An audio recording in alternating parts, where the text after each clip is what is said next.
Hi, everyone. Thank you so much for listening to Limitless Ladies podcast. Today, we have the lovely Susan Harrow on the air, and she is a media coach. She is also the owner and founder of Harrow Communications, which is a marketing agency, and a best-selling author of Don't. So you say you're sell yourself without selling. It's sell yourself without selling your soul. Yes. Yeah. Sell yourself without selling your soul. There we go. And it's also for how anyone, it was written for women, but it's really for how anyone can promote themselves without bragging, begging, or whoring to get good publicity. So it's promoting yourself, your business, your product, your book, your cause with integrity and spirit. That's beautiful. Wonderful. Well, introduce yourself. Tell everyone a little bit about the amazing Susan. That's so funny because, usually, whenever anybody introduces you, you should always have something ready. So I'm Susan Harrow, media coach, marketing strategist, and author of Sell Yourself Without Selling Your Soul, which is published by HarperCollins. And I really believe that sound bites are the ambassador of your spirit. So when people start to do publicity, oftentimes they do things back-asswards. They rush to call the media, and then they have an you-know-what moment when the media calls them because they don't know what to say in order to engage their audience in what their offer is, either to get something free, whatever it is that you're promoting. Sound bites are really the key to engaging your audience. And really what they are is your essential key messages. They're not any big giant thing, and they're made up of stories, statistics, facts, anecdotes, analogies, acronyms. So you mix these into the conversation. I have something on my lip. I put some lip gloss on, and I think a cat hair just flew in. Oh, my cats. I'm like, by the way, if any of this ever happens to you on air, you can just do exactly what I did, which is just sort of narrate what you're doing so people don't think you're a weirdo. You know what I mean? I was like, there's something. So, because mistakes often happen on media. And so we want to use those moments as a spontaneity and to maybe just do something fun, right? And build personality too. I think it really shows your character as a person with how you deal with impromptu situations. Yes, right. Exactly. So getting back to sound bites and why they're so important is your key messages to attract the audience that you really want. So that's why you want to plan what are those stories that you're going to tell. And they may be stories that are about you, that are personal, but there are also stories about your clients or your customers, how they've used your product or service in such a way that that's one of the ways that we shift bragging. So people don't, especially women, don't want to talk about themselves like, I did this and I did that. And an easy way to shift that is to talk about the success of your customers and clients, whether it's in your programs, whether it's, eating your chocolate, whatever that is, you're talking about their experience in relation to you or your business, book, product, service, or cause. Does that make sense? Oh, absolutely. Yeah. It really should be service focused. Mm-hmm. It's not so much about you and what you're doing, but definitely focusing on the other person. Yeah. So the whole reason why I wrote Sell Yourself Without Selling Your Soul is because so many women came to me and they said, I know I should have been doing media already. I wish I had, but here are the things that are holding me back. I need to lose 20 pounds, or I don't want to brag, or I just don't have a way to, I'm afraid I'm going to be shamed by media, Mm-hmm. So that's why we practice ahead of time so you can be prepared for anything. So if the media or a host or a producer or an editor asks you something that is shocking or aggressive or mean or just completely off target, then you have an answer and you can transition into that answer. So for example, you're going to have Diane Altomar on your show, and she's a client of mine, and we did lots of media training, and now she's on a media tour, and she's already done about 15 interviews, and she's getting these kind of crackpot interviewers who are asking what she calls unhinged questions that are completely irrelevant to her topic, but she knows how to transition into her information so the audience really understands and loves the contents of her book. She's promoting a book called Clarity. So she knows how to transition, and that can be as simple as, I don't know about that, but what I do know is you can use that phrase. That is a butt saver. That is a saver in any situation to be able to transition. What's that? What's that? It's like being on stand. I don't know. I don't know about that, but what I do know is, and you just move directly into your information that you want your audience to know. And that's a talent to do, because what happens is, when what Diane was talking about is you kind of, you stop breathing, right? And you're like, oh my God, I have no idea how to answer this question. And then you're thinking about the question instead of just like coming back to the moment, centering yourself and saying, what did I come here to tell my audience? Yeah. That's brilliant.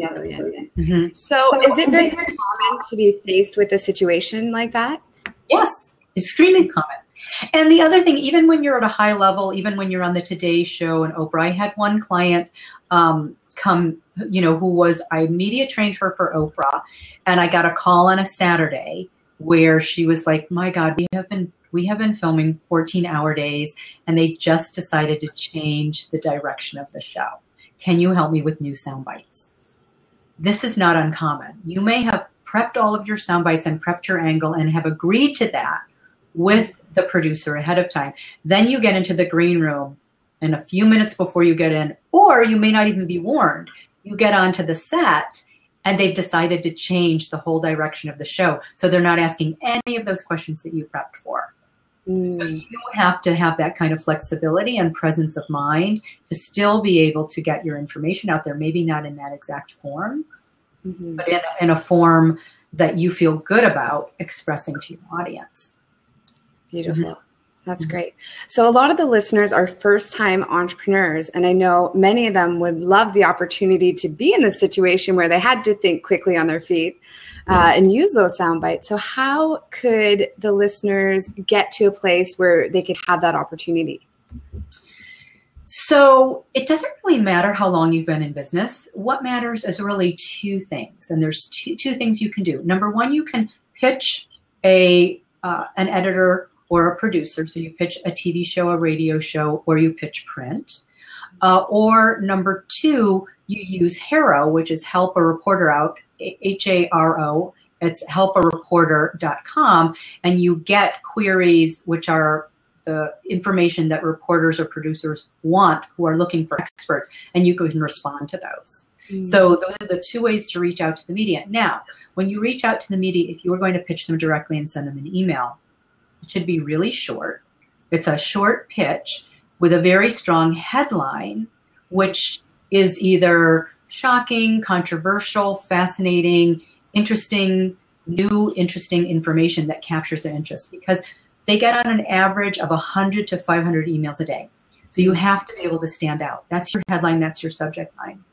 Then you want to very briefly say, why would your topic, whatever you want to talk about, is of interest to their audience? And then the last thing you want to do is put in your bio. Why are you qualified to answer that question? And you want to for sure put in all of your social media links too, so they can check you out.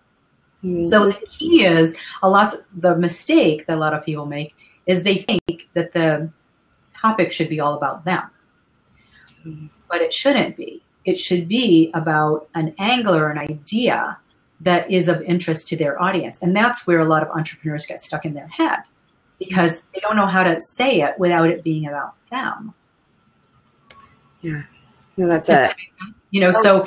So it needs to be about something that's of interest to the audience. So like with, one of my other clients, David Schaff, who's author of the book Clean, and the New York Times bestseller, My Beautiful Boy, he's on a mission to bring, to decriminalize drug use, because so much of our youth and people in business are addicted, and to just decriminalize it. That's step one. So it's like, where are the arguments to and from? Like, let's make this a national policy where we're actually helping people and not turning them into criminals and throwing them into jail for some, for this. Yeah. So, so that would be an argument, just that would be like a, decriminalize any kind of drug and alcohol abuse. That could be your topic. It can be as simple as that. So it's like a creative way of rethinking your mission or your topic. Yes. Yes. That's really interesting. Yeah. So with another client on that same sort of topic, David Skibbons, the topic that I used for him, he wrote a book on business people how many business people were addicted. And so my topic or my subject line for that was, did you know that the person sitting next to you in the cubicle, the person sitting next to you in the cubicle is probably a drug addict? You know, or did you know that most people wearing a business suit are drug addicts? You know, so that's just sort of shocking. Yeah. What? You know, so if you can be shocking, if you can be controversial, or just something interesting, I mean, it can be as simple as 5 new ways to make a peanut butter and jelly sandwich. It can be as simple as that, you know? For a mom, I've invented, you know, the 5 best snack foods to put in your kids' lunch that don't cost a fortune. Love it. Yeah. So so they love how to, they love makeovers. Like if someone's gone from, you know, the ones that we see all the time, right, are weight loss, but you can do a makeover for anything. There's, you know, some of the most popular stuff on Instagram too is like, right, makeover a room.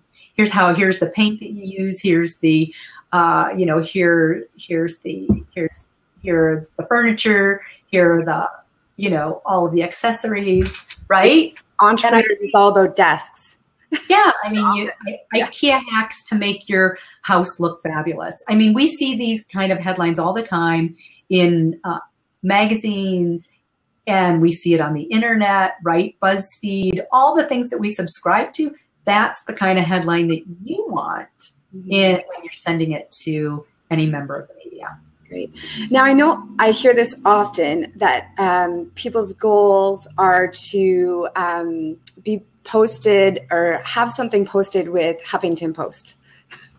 So that's something that I hear quite a bit, or Forbes is another one, or Business Insider. So obviously, because they're in alignment with entrepreneurship and business, is there, you know, a special way to pitch to them that is more successful than another? Yeah, I think there are 2 ways there too. One, you can pitch a writer. So if there's someone who's been writing on a topic that you love and you know their beat, you've read their articles, you would like to, when you contact them, you say, here's why I've loved these articles, or here's why I've loved what you've written, and here's what I have to add to this conversation, or here's another way to look at this issue, or propose a totally different topic. So that's one way. And then the other way to pitch is also sort of the same way. If you're pitching to write it yourself, you want to show them that you're familiar with what they've already written, and you want to make sure that you're not pitching something that they've already written about. Okay. And so the best way to do that is to say, here's a topic that you haven't written about that I think would be of interest to your readers, and say why. Like, you know, one of the quickest ways to get credibility is to back up your statement with facts and statistics. So if you say, like, I remember you told me, you know, one of the biggest issues that people have is like belief in themselves. Do you have statistics on that?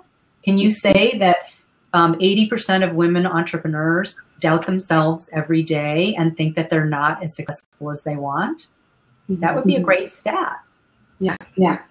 And so you say, and then the other thing is you typically want to start with a negative, because negatives pull 10 times more than positives. So you start with the negative or the problem, and then you give the solution. So the problem would be women entrepreneurs, you know, 80% of women entrepreneurs are holding themselves back, or, you know, why women entrepreneurs aren't as successful as men, whatever that topic is. So it's the negative. And then you say, here's why women entrepreneurs aren't as successful as men, and here's how they can be. And the first thing is get rid of that limiting block to think, why can't I do this? I remember myself, you know, and women also have frequent blocks against money. I remember my partner at the time telling me that there was a man in Silicon Valley charging, you know, $500 an hour for media training. And I just thought, gosh, that sounds so outrageous. I thought, I had just as much experience as him. I raised my prices overnight.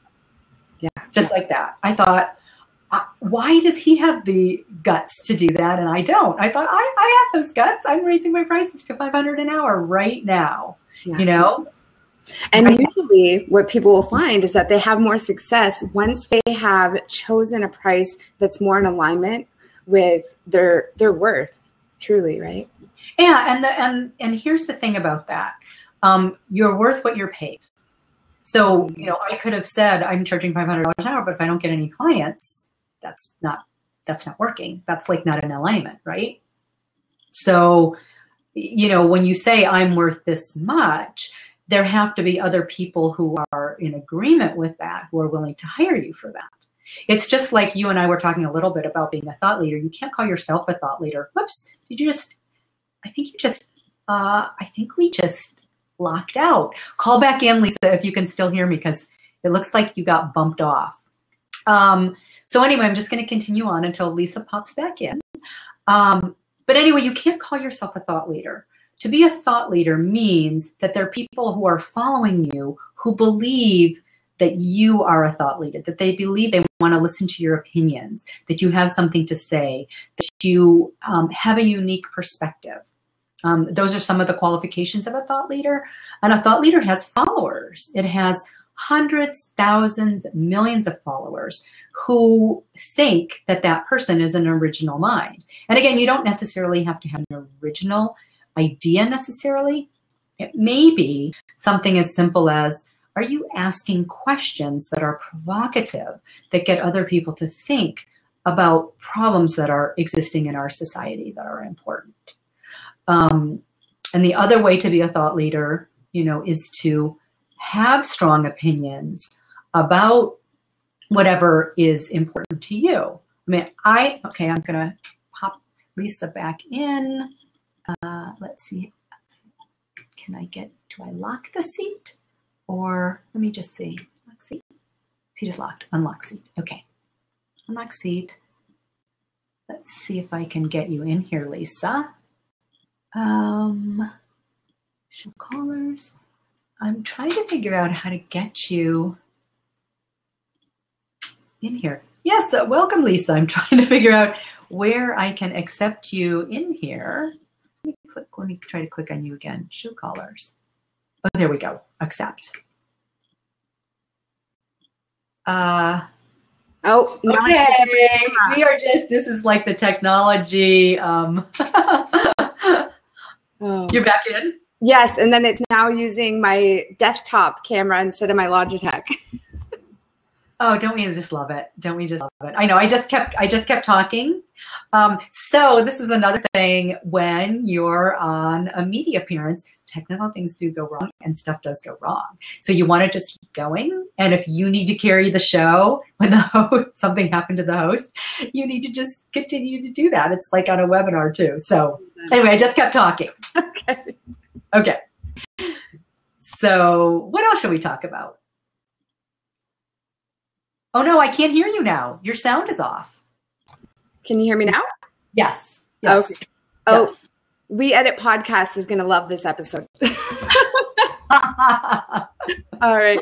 So if you were going to offer 10 success tips, it doesn't have to be 10, it could be 5, but just some sort of success as far as, obviously a surrounding media that could help the listeners, what would those tips be? Number one would be create your sound bites. What are your essential stories that you want to tell, and have a mix of those. And they really need to be super specific. So think small, don't think big. You don't, when you're talking about like, I help people live their dreams. No, that is way, way, way too big. If you can say something like, I can save any entrepreneur a half an hour a day by doing these 3 things to make their day more productive. That's the kind of thing that you want to think about, even in your sound bites, those kinds of things. So it's your success stories, like we talked about before, with your clients or your customers. It's also you want to have, everybody should have the story of their origin, why you do what you do, why you started the podcast that you did, why you wrote the book that you did. Because that's the first question out of any interviewer's mouth is, why do you do what you do, pretty much, whether it's a business, book, product, service, or cause. So that's really essential. You want to have your story of origin down. Why do you do what you do? Why do you do what you do? That's the first question any interviewer asks, pretty much. Yeah. Why did you write this book? Well, I was asking you, what brought you into media? Oh, what brought me into media? Okay, I didn't know you. I thought you wanted me to go through the 10 things. So I'm in media because I started out first as a publicist, and I booked people on all the national shows, on Oprah, Larry King Live, The Today Show, all of those Wall Street Journal, New York Times. Then I found that my clients didn't necessarily have the results they'd hoped for. And when I started looking at why, I found out it was them. Because they didn't have their sound bites down, because they weren't fascinating, because they didn't absolutely rivet their audience and inspire them to dash out to the bookstore or dash into a store. And even in those days, this was sort of before the internet, to inspire those people to either engage with you or buy your business, book, product, service, or cause. And that's when I started media training them. Beautiful. That's when I saw the change, to actually have results. And that's why I talk about I can work with people to double or triple their business with sound bites by saying the right things to engage people. Perfect. So I started doing that. Yeah. So back to the 10 things. So number 1, have your sound bites down. Number 2, the days of blasting out lots and lots of emails is kind of over. Yes, publicists can still do that, but really personalized. Like if you really want to be in Forbes or Inc. or Entrepreneur or Pink or wherever it is that you want to be, Huffington Post, really look at the style of the writing, who it is you might pitch, really study them and get to know them. And I know Joan Stewart recommends this, and I do too. You find out something personal about them. You can find out, do they have a dog? Are they a dog person, a cat person? What's their favorite food? You can find out a lot of that information looking at their Twitter feed or whatever, whatever they post, right? So you might want to show that you know them and that you respect them and that your pitch, whatever it is that you're proposing about yourself, is related to something that they would cover. That's number 2. Number 3 is I would highly recommend subscribing to Harrow and Pitch Rate and also SourceBottle because you're in Canada, and SourceBottle covers Australia, the UK, and Canada. So those 3 sources, SourceBottle, Harrow, and Pitch Rate, because every day in your inbox you will get queries from reporters or producers who are working on a story that they need experts for. So again, if you can answer their query and give them exactly what they want, then you can be an instant expert. And that's a quick way to build up your expertise, is to start getting published in places and that's the easiest way to get publicity too, by the way. And there's also blogs, so if you, instead of looking just at traditional media, really look at the blogs that would give you the most visibility that you can post a guest blog for, that is in sync with that audience, and pitch a topic, that they would. So that's are we on number 3 or number 4? You asked for 10? Yes, that was number 3. Okay, number 3. You don't have to do all 10. You could just stop at 5. Okay, so what's number 5? Because 10 is a lot. What else can you do? You have to make sure that your systems are set up on the back end before you reach out to the media. So that means you need to have an opt-in and an offer that's very clear on your website, and a very clear pathway to get there. Because if you do publicity before that's set up, then you're wasting your time. And there are people who aren't ready to buy. It takes 7 to 10 times now for somebody to reach you, and people spend an average of 3 to 7 seconds on a website. So if you don't capture them in those 3 to 7 seconds, if they're not ready to buy or engage with a free offer, you've lost them. Yeah. What are you going to say? And on that note, make sure you have a plan once you get them onto your list. And I see this very, very commonly is that, there's no actual plan. There's no welcome email. They don't have any sort of... You have to have a funnel, a back end. Like how are you going to monetize that conversion once you get them onto your mailing list? So and you want to monetize it typically fairly small as people get to know you. So in our warm-up sequence, what you'll find, if you get the 100-word email, go to prsecrets.com and you can get the 100-word email or the 50 top media contacts at prsecrets.com.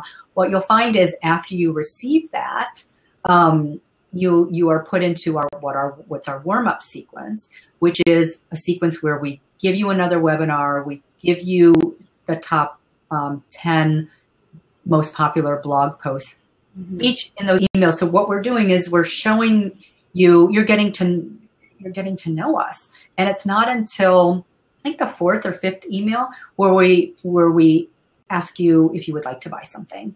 And then it's only $11, and I think it was worth a couple $100 for $11. Yeah. So it's a very small amount. And then it's like, well, if you like that, maybe you'll like some of the other things. So that's a process of getting someone to trust you. And with the Facebook ads is just what that really comes out a lot, when you're spending $1 to $3 for, whatever it is that you're offering. And a lot of times it's more vanity rather than strategic, for their business. Yeah, the Facebook ads is a very specific strategy, and typically that's a smaller sale. Like I know Ryan Dice does, and some of the stats now on that is that people aren't even buying on the first time, even if it's free to $7. Sometimes it takes up to 7 to 10 times, even to have somebody send $7 now, even through Facebook, because it's so crowded and there's so much. There's so many free things. So don't give up after that first one. Don't say, oh, they didn't buy my $7, so now they're never going to buy anything from me. It's about creating other really enticing offers that are worth way more than $7 that people really want. Yeah. So it's the same thing. I mean, it's the same principle as media. Mm-hmm. I'm really focusing on service. That's, it's really putting yourself out there, putting your personality out there, building that know, like, and trust that you mentioned. And when you come from a place of service, it's not salesy, as kind of like the theme of your book, right? Yeah, I really think that you talk a lot about mindset, and the mindset is, number one, how am I going to serve? That's the first question before you ask. Number two, what do I want for myself? And then that's where the strategic plan comes in, to really say, what am I looking for here? Am I looking for speeches? Am I looking to get a book deal? Am I looking to get more customers? Am I looking to sell a particular product? And I like to also look at what kind of experiences do I want? Who do I want to meet in the world? Like, who are those people that I want to connect with? What kind of experiences do I want to have? Like you said, you want to live on Maui. Well, that can be put into your media plan. Why not get a speaking gig or a conference on Maui? Perfect. Love it. You know what I'm saying? So that would be in your goals for yourself. And then putting the effort in. Oh, absolutely. And that's, I think I bring it up mostly because I believe that if you work really, really hard for a few years, then you can spend the rest of your life doing what most people can't. And it takes a lot of effort, and you're pouring your heart and soul into something, but you need to have faith that it really will turn around and you'll be rewarded for that hard work. Well, one of my favorite sayings is trust in Allah, but tie your camel. Right. So you can do all the, mindset stuff you want, but you have to have your feet on the ground. You actually have to physically do a certain amount of strategic steps in order to achieve your goal. Yeah. You got to have the balance between the masculine and feminine energies. Yes, you do. Yeah. I haven't even looked at those as masculine or feminine but I do see, you're right, like the intuitive and the flowing is more of the feminine, and, and then, nurturing and the manual labor. Yeah. So the third thing then is say, you have to ask yourself, what do I actually want my audience to do? And that's when you're setting up the pathway for them to do that, whether it's from your website or walking into your brick and mortar, buying something on Etsy, whatever your business is. You want to make sure that you have a direct path, that you know what you want your audience to actually do. So those are the three things. How do you want to serve your deepest intention, your heartfelt intention? What do you want for yourself, which is also heartfelt too. But it's like, what is this? Sometimes women forget that part. I want to give. And then it's like, okay, well, also, what do you want to receive? Yeah. So those are intimately connected. They're on the same continuum. Giving and I see it as a loop. Yeah. And it's not necessarily completely direct. It's not, this would be more the masculine model. And I know a lot of men that I've done joint ventures with, it's like, you'll promote me to your list and then I'll promote you to mine. And it's one-to-one. And if that doesn't happen, I'm not doing business with you. And women are much more, you and I were talking about cooperation. It's not, or even co-opetition. It doesn't have to be that kind of direct relationship. It's like, this is what's working out for us now to go one way. And in the future, there's something else that we'll conceive. Yeah. We don't even know what that is. Yeah. So there's that. So it's, deepest service. What do I want for myself? And what do I want my audience to actually do? Great. Mm-hmm. This has been beautiful. Thank you. Oh my God, it's gone by so eloquent. Thank you. It's gone by super fast. Yeah. Well, we have just offered so much valuable information to the audience. And thank you so much, Susan, for coming on here. Thank you so much. So should we say my website? Yeah. How can everybody find you? Yeah, at prsecrets.com. So you can actually get the 100-word email that will get the media to call, that can get the media to call you there, or the 50 top media list. And then the other one that we were going to give, let me just pop that up there in case this is of more interest to them. I think it was, if you want the 15 best places for products, services, and books to be featured in the Oprah magazine, because a lot of you who have heart-centered businesses, this would be really good for you. And, obviously Oprah is into like women and conscious entrepreneurship, right? And other products and services. So it's bit.ly/IGOMAGA. And you know what? I'm just going to pop this over here into the blab too, just so it's and it will be on the website. So if anybody, you can just go over to LisaLynnAdams.com and there's Limitless Ladies podcast and you'll see Susan, her bio, and all of her links are there. Excellent. Thank you so much. It's been a pleasure. Thank you all of you Limitless ladies. Thank you everyone so much for listening today. And I hope you have an incredible week. Don't forget to go after your dreams and shine on. So thank you so much. Take care. Bye-bye.